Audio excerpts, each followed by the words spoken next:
Numri kërkesave për ta aplikuar për ta shfrytzuar përgjatë sezonit veror më pas si plazh ka shkuar në mbi 50. Një numër ky shumë herë më i ulët se viti kaluar që kërkesat arritën shifrën rekord të 170-ve dhe në gusht deri në 220. Por pritet të shihet në vijim se si do të zbatohet kjo nisëm dhe nëse vërtet përgjatë sezonit veror do të kemi hapësira publike të bollshme për qytetarët apo situata me kalimin e muajve me afrimin e sezonit veror do të përkeqësohet duke arritur në të njëjta shifra, ndoshta edhe si një vit më parë. Mbi 50 kërkesat të cilat janë aprovuar deri më tani janë të njësive hoteliere të cilat kanë patur më parë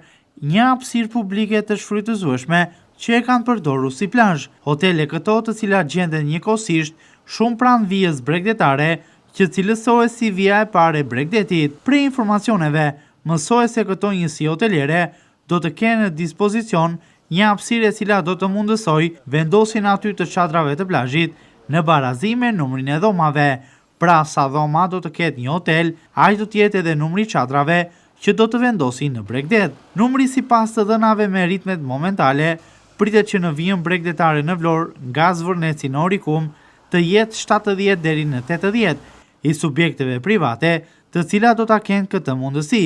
një numër tepër i vogël ky duke krahasuar me atë të vitit të kaluar që shkonte deri në 220. Nëse ky ligj zbatohet në pikëmëri, qytetarët e Vlorës, pushues vendaze të huaj, do të jenë ata të cilët do të ndjejnë ndryshimin, pasi do të ketë më tepër plazhe publike falas në favor të tyre. Por si çdo nisëm tjetër ligjore, edhe kjo reformë po nis me abuzimet e para, me subjektet private hoteliere, të cilat nuk e kanë vendodhje në Bregdet, por aplikojnë për të marrë në shfrytëzim një hapësirë publike për plazh, pra plazhe që nuk janë në vijën e parë dhe të dytë, por aplikojnë për menaxhimin e hapësirës publike, duke bërë që në zbatimin e këtij ligji pritshmëritë të jenë tepër të pakta, sa ai do të realizohet me pikëmëri.